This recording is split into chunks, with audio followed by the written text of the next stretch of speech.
CM ಸ್ಥಾನಕ್ಕೆ ಸಿದ್ದರಾಮಯ್ಯ ನೀಡಿದ್ದ ರಾಜೀನಾಮೆ ಅಂಗೀಕಾರ ಆಗಿದೆ ಅನ್ನೋದ್ರ ಬಗ್ಗೆ ಬ್ರೇಕಿಂಗ್ ನ್ಯೂಸ್ ಸಿಗ್ತಾ ಇದೆ. ನಿನ್ನೆನೆ ರಾಜೀನಾಮೆಯನ್ನ ಕೊಟ್ಟಿದ್ರು, ಆದ್ರೆ ಅಂಗೀಕಾರ ಆಗಿರ್ಲಿಲ್ಲ. ಕಾರಣಗಳೇನೋನೆ ರಾಜ್ಯಪಾಲರು ಇರಲಿಲ್ಲ.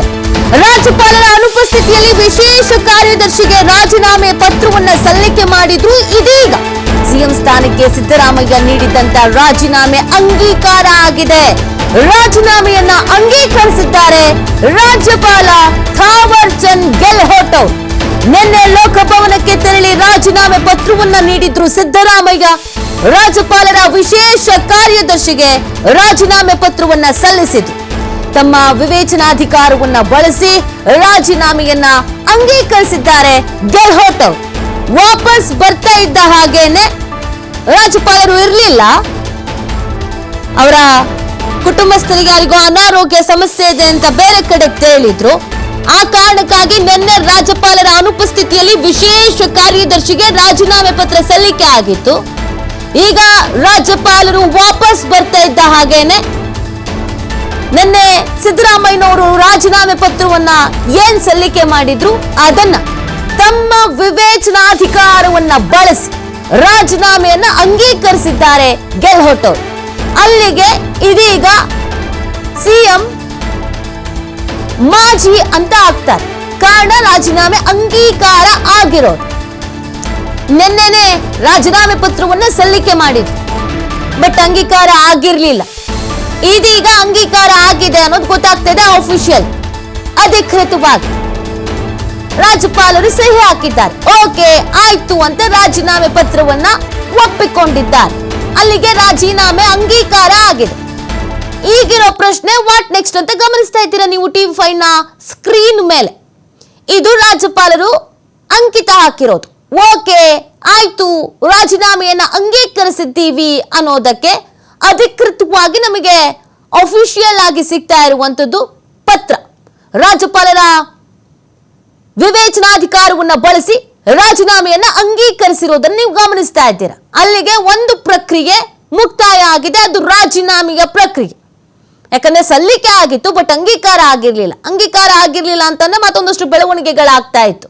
ಅದೇ ಇದೀಗ ಅಂಗೀಕಾರ ಆಗಿರೋದ್ರಿಂದ ಅಲ್ಲಿಗೆ ರಾಜೀನಾಮೆಯ ಪ್ರಕ್ರಿಯೆ ಕಂಪ್ಲೀಟ್ ಆಗ್ತಾ ಇದೆ, ಡನ್ ಆಗ್ತಾ ಇರೋದು. ಈಗ ಇನ್ನುಳಿದಿರುವಂತದ್ರ ಬಗ್ಗೆ ಗಮನ ಹರಿಸಬೇಕಾಗುತ್ತೆ. ವಾಟ್ ನೆಕ್ಸ್ಟ್ ಅಂತ ರಾಜ್ಯಪಾಲರು ಬರ್ತಾ ಇದ್ದ ಹಾಗೇನೆ ತಮ್ಮ ವಿವೇಚನಾಧಿಕಾರವನ್ನ ಬಳಸಿಕೊಂಡು ರಾಜೀನಾಮೆ ಪತ್ರವನ್ನ ಓಕೆ ಅಂತ ಹೇಳಿದ್ದಾರೆ.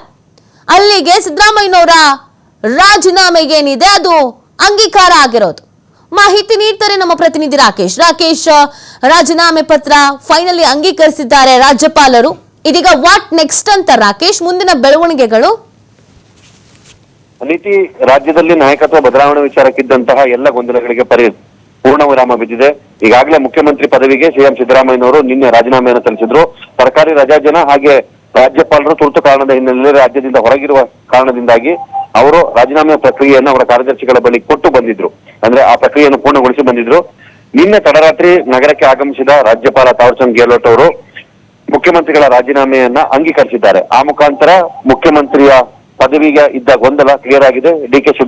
ಡಿ ಕೆ ಶಿವಕುಮಾರ್ ಅವರು ಮುಂದಿನ ಮುಖ್ಯಮಂತ್ರಿ ಆಗುವ ಹಾದಿ ಅಂತೇಳಿ ಪಕ್ಷದ ನಾಯಕರು ಬಿಂಬಿಸುತ್ತಿದ್ದಾರೆ.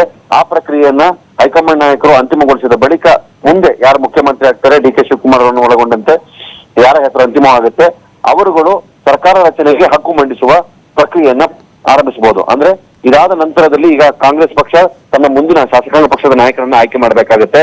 ಆ ಪ್ರಕ್ರಿಯೆ CLP ಮೀಟಿಂಗ್ ನಲ್ಲಿ ಅಂತಿಮಗೊಳ್ಳುತ್ತೆ.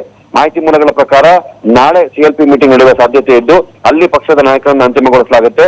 ಅಲ್ಲಿ ಅದನ್ನ ಪೂರ್ಣಗೊಳಿಸಿದ ನಂತರದಲ್ಲಿ ರಾಜ್ಯಪಾಲರಿಗೆ ಪತ್ರವನ್ನು ಸಲ್ಲಿಸಿ ಸರ್ಕಾರ ರಚನೆಯ ಹಕ್ಕನ್ನ ಮಂಡಿಸುವಂತ ಅವಕಾಶ ಲಭ್ಯವಾಗಲಿದೆ.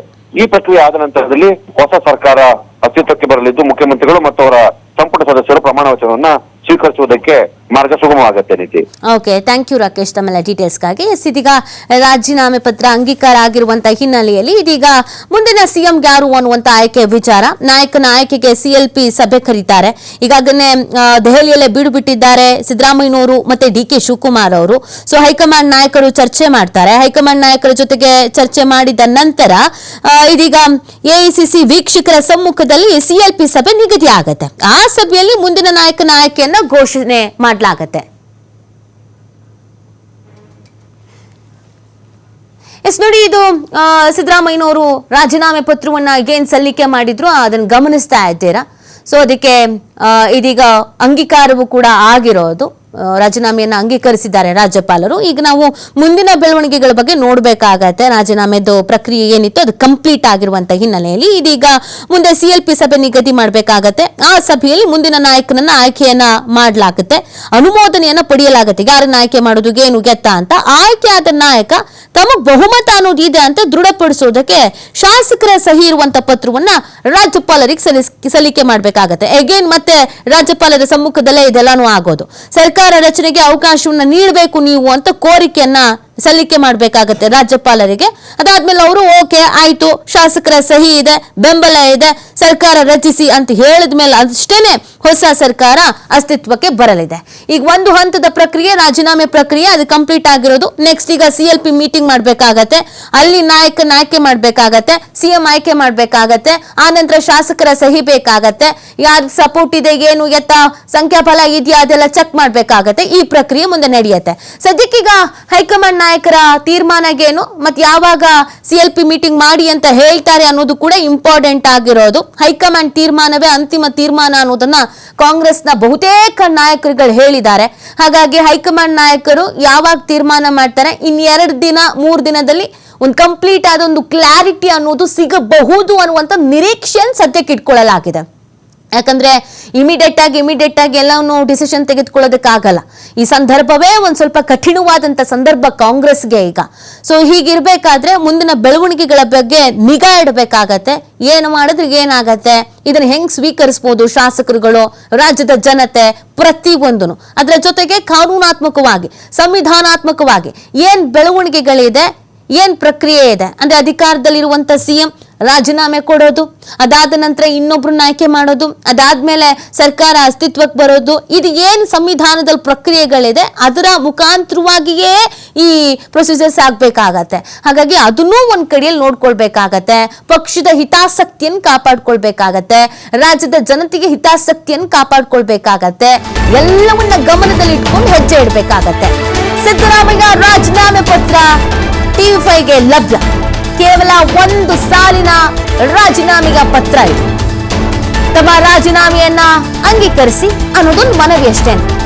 ಸಿದ್ದರಾಮಯ್ಯನವರ ರಾಜೀನಾಮೆಯ ಪತ್ರ TV5ಗೆ ಲಭ್ಯ ಆಗಿದೆ. ನೀವು ಸ್ಕ್ರೀನ್ ಮೇಲೆ ಗಮನಿಸ್ತಾ ಇದ್ರಿ ಆಗ್ಲೇನೆ. ರಾಜೀನಾಮೆ ಪತ್ರ ಕೊಟ್ಟಿದ್ದಾರೆ ಅಂತ ನಾವು ನಿನ್ನೆ ಎಲ್ಲ ಹೇಳ್ತಾ ಇದ್ವಿ. ಸೊ ರಾಜೀನಾಮೆ ಪತ್ರದಲ್ಲಿ ಏನು ಉಲ್ಲೇಖಿಸಿದ್ದಾರೆ, 1 ಸಾಲು ರಾಜೀನಾಮೆಯನ್ನ ಅಂಗೀಕರಿಸಬೇಕು ಅಂತ ಒಂದೇ 1 ಸಾಲು. ಆ 1 ಸಾಲಿನ ರಾಜೀನಾಮೆಯ ಪತ್ರವೇ ಇದೀಗ ಅಂಗೀಕಾರ ಆಗಿರೋದು. ನಾನು ಕರ್ನಾಟಕದ CM ಸ್ಥಾನಕ್ಕೆ ರಾಜೀನಾಮೆಯನ್ನ ಕೊಡ್ತಾ ಇದ್ದೀನಿ, ಇದನ್ನ ಅಂಗೀಕರಿಸಬೇಕು. ಈ ತರ ರಾಜೀನಾಮೆಯ ಪತ್ರ ನೀವು ನೋಡ್ತಾ ಇರ್ಬೋದು. ಇದು ನೋಡಿ, ಇದೇ ನಿನ್ನೆ ಸಲ್ಲಿಕೆ ಆಗಿದ್ದು, ಇವತ್ತು ಅಂಗೀಕಾರ ಆಗಿದೆ. 1 ಸಾಲಿನ ರಾಜೀನಾಮೆ ಪತ್ರವನ್ನ ಸಲ್ಲಿಕೆ ಮಾಡಿದ್ರು ಸಿದ್ದರಾಮಯ್ಯನವರು. ಇದು ನಿನ್ನೆ ಆಗಿದ್ದು, ಈ ಪತ್ರ ಕೊಟ್ಟಿದ್ದು. ಇದೀಗ ಓಕೆ, ರಾಜೀನಾಮೆ ಪತ್ರವನ್ನ ಸ್ವೀಕರಿಸಿದ್ದೀವಿ, ಅಂಗೀಕಾರವಾಗಿದೆ ಅನ್ನೋದನ್ನ ತಿಳಿಸಲಾಗಿದೆ. ಅಫಿಷಿಯಲ್ ಆಗಿ ಎಲ್ಲವೂ ಕೂಡ ಆ ಪ್ರಕ್ರಿಯೆ ಮುಗಿದು ಹೋಗಿದೆ. ಇದೀಗ ಸಿದ್ದರಾಮಯ್ಯನವರ ರಾಜೀನಾಮೆ ಪತ್ರವನ್ನ ಗಮನಿಸ್ತಾ ಇರೋದು ನೀವು TV5ನ ಸ್ಕ್ರೀನ್ ಮೇಲೆ. ಮೊದಲ ವಿಂಡೋದಲ್ಲಿ ನಿನ್ನೆ ರಾಜೀನಾಮೆ ಪತ್ರ ಕೊಡ್ತಾ ಇರೋದನ್ನ ಗಮನಿಸ್ತಾ ಇದ್ದೀರಾ. ಇದು ರಾಜ್ಯಪಾಲರ ಅನುಪಸ್ಥಿತಿಯಲ್ಲಿ ವಿಶೇಷ ಕಾರ್ಯದರ್ಶಿಗೆ ರಾಜೀನಾಮೆ ಪತ್ರ ಕೊಟ್ಟಿದ್ದು. ಇನ್ನೊಂದು ಕಡೆಯಲ್ಲಿ ರಾಜೀನಾಮೆಯ ಪತ್ರ ಇವತ್ತು ಆಲ್ರೆಡಿ ಅದು ಅಂಗೀಕಾರ ಆಗಿದೆ.